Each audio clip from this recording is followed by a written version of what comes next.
Salut, c'est Némir et vous êtes en train de regarder Click Talk. Let's go. Walk it like I talk it. Walk it like I talk it. You walk it like I talk it. Walk it like I talk it. Hey.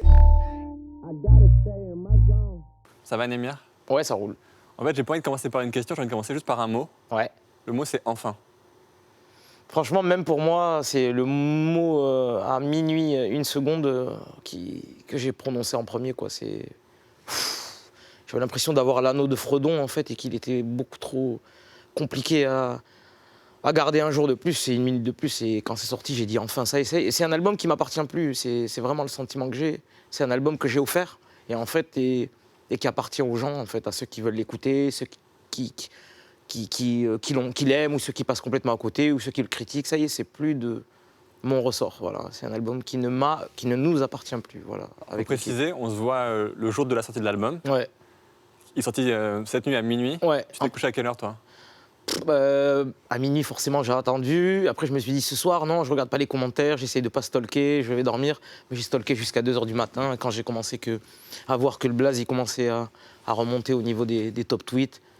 Et là, j'ai arrêté, j'ai éteint Twitter, parce qu'après, c'est infini, c'est interminable. On est là, on déroule le fil d'actualité, on s'arrête plus, en fait. Et on devient schizophrène. On se prend 40 messages où on se sent très fort, et le message qui vient mettre le doigt sur quelque chose, et là on se sent très, très, très faible. Et il faut arrêter tout ça, quoi. Que chacun en fasse ce qu'il veut de cet album, quoi, voilà. Mais est-ce qu'à un moment donné, comme certains, je pense des gens qui te suivent, Ouais. tu t'es dit peut-être que je ferai jamais ce premier album? Ah, mais tous les jours. Et hier, le premier message que j'ai envoyé à Enzo, c'est j'ai dit, j'arrive pas à y croire. Combien de fois on était assis sur le canapé au studio, et on se disait, mais tu crois qu'un jour vraiment on va sortir ce premier album et on en parlera, tu vois, comme étant un album qui est sorti et qui est dans les bacs et qu'on le défendra? Et on n'arrivait pas à y croire, en fait. Parce qu'à chaque fois qu'on y a cru, il y a 1 an ou 2 de plus qui sont passés, en fait. Et au bout d'un moment, tu t'enlises et t'oublies et que c'est possible. Et hier, je crois qu'Enzo, le premier truc qu'il m'a envoyé, c'est « Moi, je vais dormir, je comprends rien. 4 ans à galérer. Et là, une seconde, pouf, c'est partout. J'ai pas compris. Bonne nuit. » Faut juste dire qu'il y a Enzo. Qui est Enzo pour toi? C'est le mec qui a réalisé tout l'album. C'est mon binôme, en fait. Moi, c'est Némir, mais en vrai, on est un groupe avec Enzo. Un groupe qui dit pas son nom. Qui dit pas son nom. Je dis tout le temps ça, c'est vrai. On est un groupe, en fait.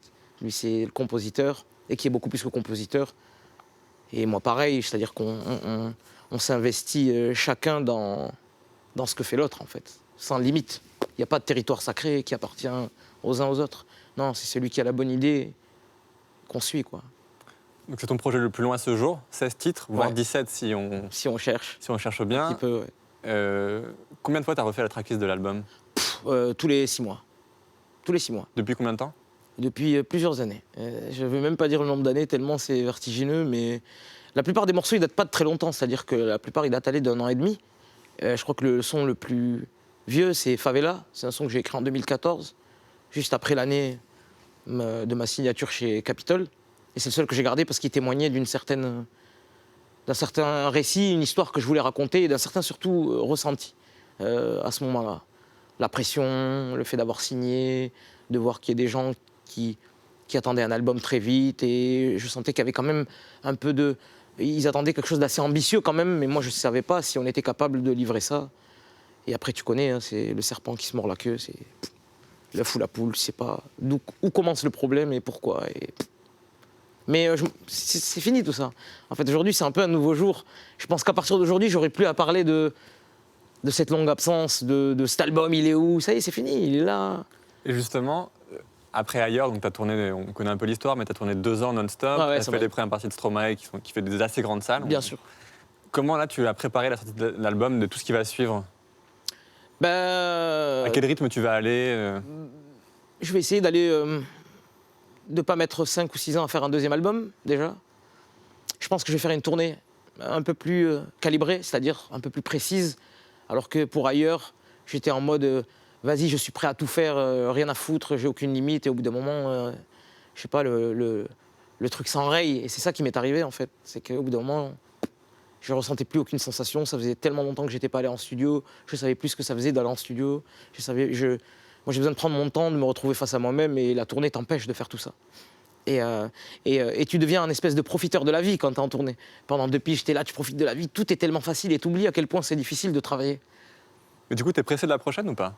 Oui, mais elle aura pas. Je pense qu'elle sera moins cannibale comme tournée. Je pense qu'on fera 30, maximum 40 dates, très bien étudiées, très bien choisies. Et il faudra vite enchaîner. Avec un deuxième album et la suite, pour moi. Voilà. On parle de l'album. Ouais. Némir. Ouais. C'est qui Némir? Franchement, je suis encore à la recherche. J'ai pas de réponse précise à cette question. J'ai des réponses sur le moment. Là, aujourd'hui, Némir, c'est un mec super content, heureux, et il se demande déjà qu'est-ce qu'il va pouvoir bien faire musicalement après cet album, quoi. La diversité de ce que tu es, elle se reflète totalement dans l'album, qui est hyper varié. Quand on te demande, mais ça c'est encore du rap, est-ce que ça te rend fou? Non, je comprends. Il y a un moment donné où j'étais là et je forçais un peu. Je disais, mais c'est du rap, c'est juste que les gens... Maintenant, je comprends. Je comprends, bien sûr. Là, hier, il y a un commentaire sur Twitter qui m'a fait trop rire. C'est une meuf, je pense qu'elle m'a découvert sur un son où je chantais en arabe avec l'esprit noir. Et donc, elle s'attendait à ce que je sorte un album de rail. Je pense, je sais pas, je me pose la question. Et en écoutant l'album, elle a mis sur Twitter, mais je comprends rien, il a craqué Némir, il est alcoolique ou quoi? Mais c'est du jazz, point. Et ça m'a fait bien marrer. Et ouais, donc j'accepte et c'est moi aussi qui suis comme ça, je suis quelqu'un un peu d'hors format, j'ai l'impression. En tout cas, moi, je me connais, je me sais. Mais je peux comprendre que pour les autres, je sois un peu quelqu'un d'hors format, un peu compliqué à saisir musicalement. Moi, mon but, c'est de proposer des choses à ma modeste échelle. Et j'aime pas refaire 2 fois les mêmes choses, j'aime pas... J'aurais pu faire un album hyper marketé autour d'un single et tout l'album aurait le corps, entre guillemets, de ce single. Par exemple, quand on a sorti Des Heures, qui est un morceau guitare-voix, j'aurais pu faire un album acoustique, ça aurait été super. On aurait dit, ah super, le chanteur acoustique hip-hop urbain, on aurait trouvé 3 mots-clés pour me référencer. Et ça aurait été peut-être plus facile pour Capitol, mais c'est pas grave, on n'a pas peur, on va se battre. Parmi les mots-clés qui te définissent dans le milieu, c'est le côté technique. Tu es un rappeur très technique. Ouais. C'est important de l'être ou pas? Enfin, j'étais un rappeur très technique parce qu'aujourd'hui, est-ce que je rappe ou est-ce que je chante? C'est là la question. Moi, j'ai l'impression de m'entendre rapper, mais en réalité, je sais quand je chante beaucoup plus que je ne rappe. Le rap, pour moi, on va dire, il est un peu plus caché. C'est un peu les petites sous-couches de mon chant, c'est-à-dire où est-ce que je l'entends dans ma façon d'écrire, dans ma façon de trouver mes placements rythmiques. C'est tout mon parcours dans le rap, ça, tu vois, qui m'a donné ce côté-là, en fait. Et c'est ce qui fait que peut-être, quand je chante, ça donne pas quelque chose de... peut-être un peu de variette ou de chant, comme on a l'habitude d'entendre. Moi, je suis pas chanteur, je chante comme je rappe, en fait. Je sais pas si on peut dire ça comme ça. T'es pas chanteur, mais il paraît que t'es allé voir des tutos YouTube comment chanter juste. Ouais, il y a des périodes où j'ai eu des... Parce que, en fait, quand j'ai commencé à chanter, moi, je suis quelqu'un... J'aime pas faire les choses à moitié et j'aime bien être juste et incarner les choses, être légitime, voilà, pour utiliser le bon terme. J'aime bien être légitime. Donc, quand je me suis mis au chant, il y a des périodes où j'ai commencé à avoir des crises d'angoisse. Parce que je me suis dit, non, mais attends, mais là, on est en studio, ok, j'ai le temps de respirer, j'ai le temps de refaire ma prise. Mais à un moment donné, on va aller en live. Il va falloir chanter devant les gens. Ouais, il y a des morceaux avec autotune, mais il y a des morceaux, il n'y a pas d'autotune. Ça s'y prête pas.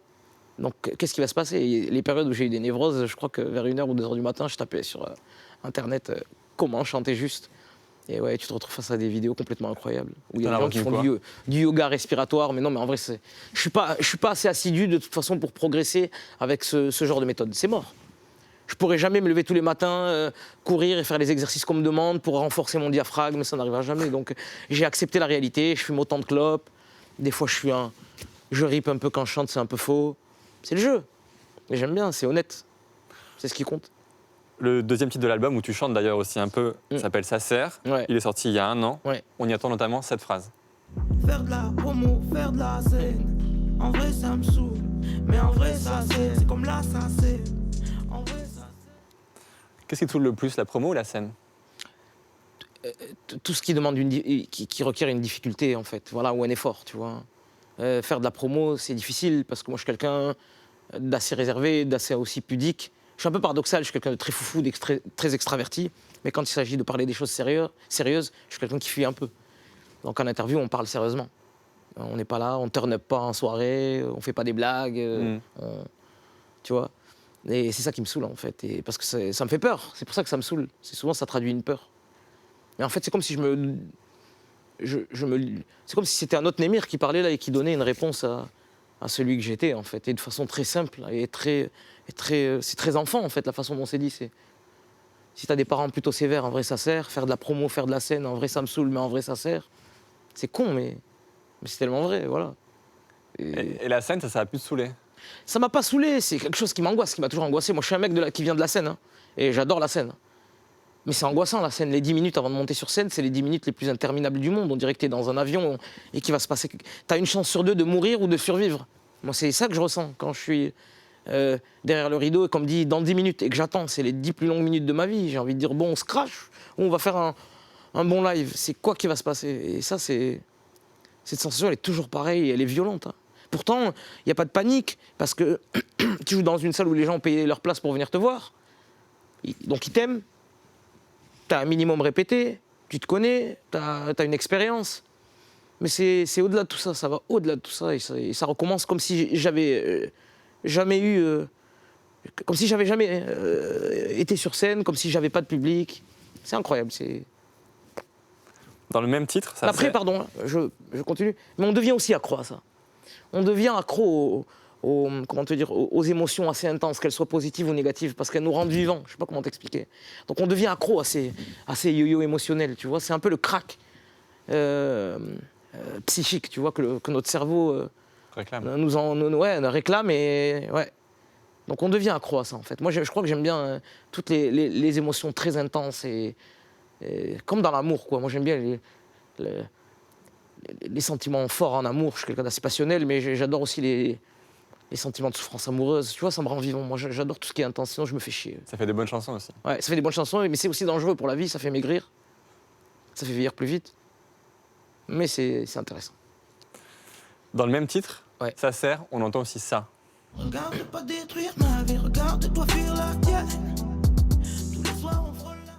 C'est un truc que tu as ressenti toi, tu peux juste commenter cette phrase? Ouais, je me parle à moi aussi. Je passais mon temps à fuir mes propres responsabilités. Ça m'aidait de regarder celles que fuyaient les autres, tu vois. Et j'oubliais que moi, je faisais un peu la même chose à ma façon. Et c'est moi qui me parle, en fait, dans ce morceau. Me regarde pas détruire ma vie, regarde-toi fuir la tienne. C'est ça. Affronte les choses. Vas-y, c'est le moment. Arrête de fuir, tu vois. Arrête de regarder Énergie 12 et ces émissions, on te présente un peu le pire, tu vois. Arrête. Ouais, regarde Click. Ouais, regarde énormément, regarde Click.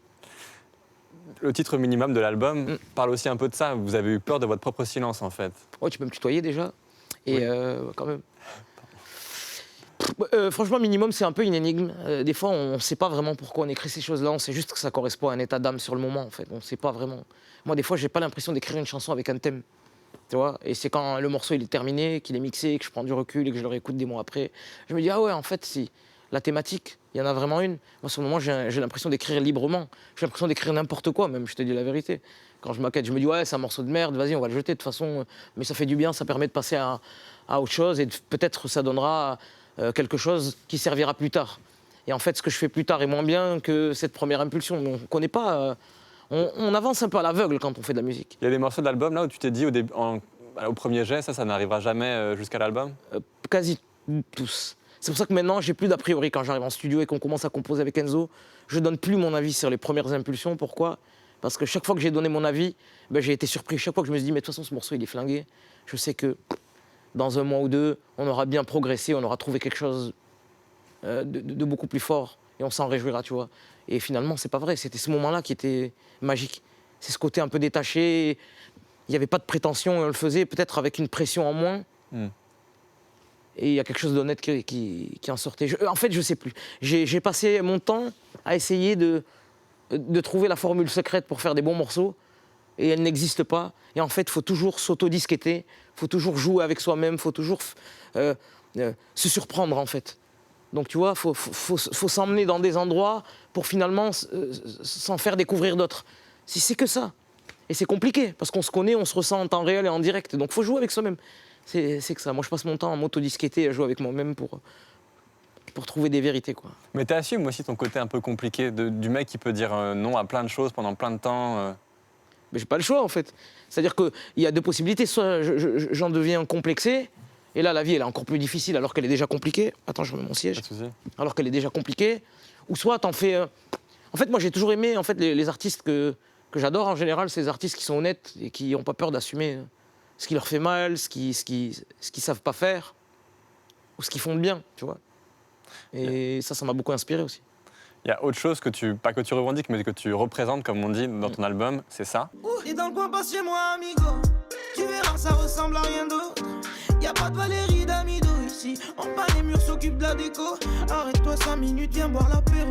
Un verre puis 2 verres. Aïe, aïe, aïe, aïe, aïe. C'est un morceau qui s'appelle Saint-Jacques. C'est Ouais. quoi Saint-Jacques? Saint-Jacques, c'est l'endroit où j'ai grandi, c'est mon quartier, c'est l'endroit où j'ai appris la musique, c'est l'endroit où j'ai tous mes amis d'enfance, c'est l'endroit où ma mère vit encore. C'est mon ADN, en fait. C'est ma base, en fait. C'est de là d'où je pars, en fait. C'est le moule qui m'a fait. C'est tout. C'est le plus important. Tu dis que c'est un monde à l'intérieur d'un monde. Bien sûr. Un Parisien qui arrive à Saint-Jacques, il va se dire quoi? Un Parisien Bah, ou un... au premier abord, bien sûr qu'il va être complètement dépaysé. Il va dire, mais on est vraiment en France ici, tu vois. Et en plus, il a que la lecture visuelle, c'est-à-dire celle que tu te prends au premier abord comme ça. Mais il y a tellement d'étages différents et de profondeur dans ce quartier que plus on y reste, plus on découvre des subtilités qui peuvent nous échapper comme ça quand on débarque. Mais c'est complètement incroyable, c'est hors du temps, c'est hybride comme quartier, tu vois. Justement, ça te permet à toi de revendiquer 3 influences, celle Ouais. du rap, Ouais, celle de la musique gitane, parce que Ouais, c'est un quartier avec bien une sûr. grosse population gitane, bien sûr, et la musique naoui. bien sûr. Très bien. T'as bien bossé, hein. T'as vu? Juste, tu peux expliquer ce que c'est un peu la musique naoui? La musique naoui, c'est un peu la musique. C'est de la musique marocaine, c'est de la musique saharienne, tu vois, c'est de la musique des chants un peu sacrés, de l'abandon de soi. C'est une musique forte spirituellement. J'adore, moi, la musique du désert, quoi. C'est ce que j'appelle ça comme ça. Ces influences te définissent. Et toi, tu as une autre définition pour toi-même. Tu dis marginal, mais dans le coup. Ouais, j'aime C'est-à-dire bien. Tu te sens quand J'adore. même marginal dans le rap, alors que t'es un peu... Non, pas marginal, comment te dire, hors format, je dirais, mais dans le coup. Parce que j'ai pas envie de vivre dans ma grotte, tu vois. Mon but, c'est pas de vivre dans ma grotte et de m'enfermer dans ma grotte et de me persuader que je suis le meilleur et le plus intelligent. Pas du tout. J'essaye de maîtriser des matériaux musicaux qui m'intéressent, qui sont peut-être complexes, ou alors qui viennent d'endroits qui n'ont rien à voir les uns avec les autres. Mais j'essaye d'en faire quelque chose de quand même compréhensible. J'essaye de traduire. Après, il y a une limite à ce travail de vulgarisation de ta musique. Moi, je m'arrête à l'endroit où j'estime que c'est à l'auditeur de faire sa part de travail, tu vois. Mais je n'amène pas la cuillère avec la purée dans la bouche de l'auditeur, c'est pas mon but. Et t'es dans le coup aussi, parce qu'on peut le dire maintenant qu'il est sorti, dans l'album, il y a des featuring avec Alpha One, on sûr. le savait, avec Nekfeu. Mm. C'est quand même des gens qui sont plus qu'au centre Bien sûr. de l'attention. Bah ouais, mais c'est ma famille musicale, tu vas faire quoi? C'est les gens que j'ai rencontrés en premier quand j'ai débarqué sur Paname en 2011. Et au-delà de ça, je pense qu'on a juste une affinité artistique. Ça va pas plus loin que ça, en fait. Moi, j'essaie d'inviter les gens sur mon album que quand j'écoute le morceau, je me dis, je vois personne d'autre que lui. Et je pense que pour eux, c'est pareil, en fait. Quand ils m'appellent, ils savent pourquoi ils m'appellent. C'est pas un test au hasard. Ils jouent pas les savants fous ils font pas de la chimie, tu vois. Et je suis heureux de participer à ces albums-là, surtout si j'avais pas fait de la musique, je sais que j'aurais aimé ces artistes-là de toute façon. Parce que c'est les meilleurs dans leur domaine, parce qu'ils proposent quelque chose. Faut pas oublier que quand on fait du son, il faut proposer quelque chose. Justement, le duo avec Alpha One s'appelle Sur ma vie, ça donne ça. Prends la vie comme un jeu, mon ami. C'est comme un jeu, sur ma vie. Prends la vie comme un jeu, mon ami. Je kiffe ma vie, donc j'écris sur ma vie. Je kiffe ma vie, donc j'écris sur ma vie. Il dit quoi ce morceau? Il dit on s'accepte et on s'en fout.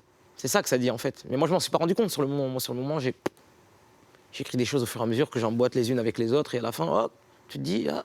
Et après tu discutes avec quelqu'un, et celui qui m'a permis de mettre une image très claire sur ce morceau, c'est le réal qui a fait le clip, Sydney.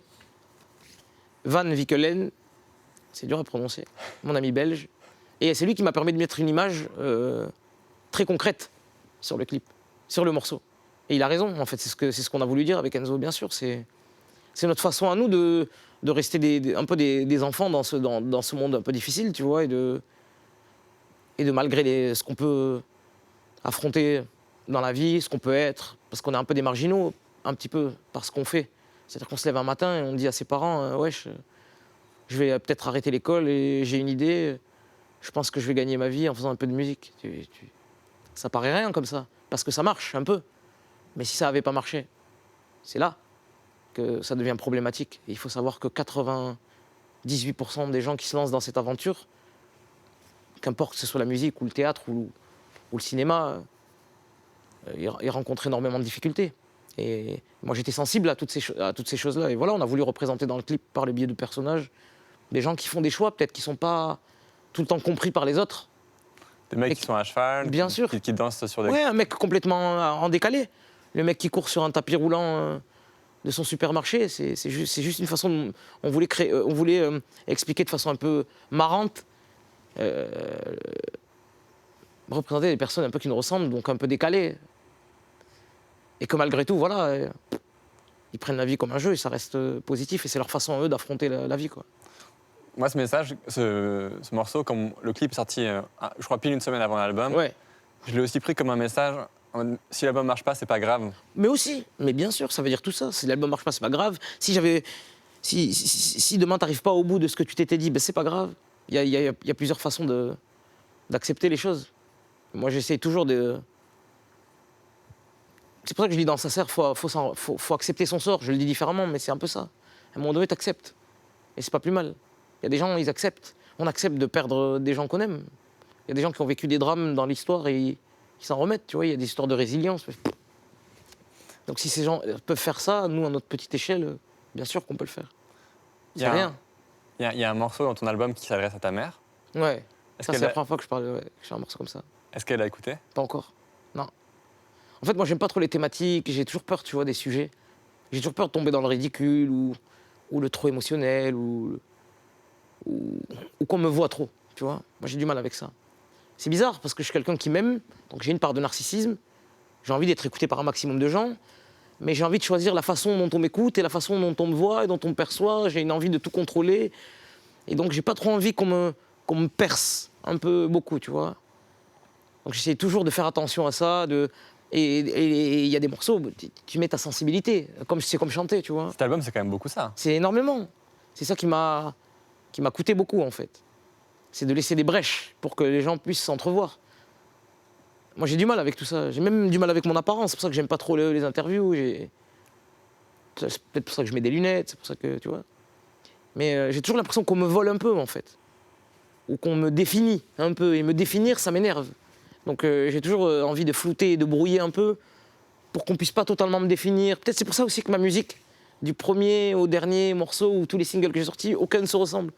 Ça permet d'avoir peut-être une vision peut-être un peu plus floue que si j'avais fait un album plus autour de quelque chose. J'ai toujours du mal avec ça. Et ce morceau avec ma maman, je savais qu'un jour j'aborderais ce sujet. En tout cas, je voulais pas regretter d'avoir jamais parlé de ma mère dans des morceaux ou alors d'avoir juste fait une punchline au détour d'un son avec une phrase, tu vois. Je voulais faire un morceau. Et je voulais pas faire un morceau non plus trop compliqué, trop musical ou trop élitiste. Je voulais faire un truc à l'échelle de ma maman. Parce que ma mère, tu vois, elle sait pas lire, elle sait pas écrire. C'est la génération qui vient du bled. C'est quelqu'un de très intelligent et qui comprend absolument tout, en fait. Et je voulais faire un truc qu'elle comprenne au niveau de sa sensibilité. Et je suis fils unique, moi j'ai un rapport fusionnel avec ma maman. Et ouais, j'en parlerai avec elle quand je rentre là. Mais je ne l'ai pas dit là pour l'instant, je sais pas. Tu dis souvent dans tes interviews le mot famille, même pour t'adresser à ton intervieweur. Ici, on est sur la chaîne Click. Toi, est-ce que tu as une famille ou tu as une clique musicale? Bien sûr, tous les gens qui prennent ne serait-ce qu'une seconde de leur temps pour te donner un encouragement ou juste une tape sur l'épaule. Et je parle même pas que de musique. Hein. Moi, la première fois où j'ai eu confiance en moi, c'est le jour où le directeur d'une structure associative qui s'appelle la Casa Musicale chez moi à Perpignan m'a laissé, alors qu'on avait 13 ou 14 ans, à moi et mes potes, les clés de sa structure où il y avait peut-être 1 million d'euros de matos.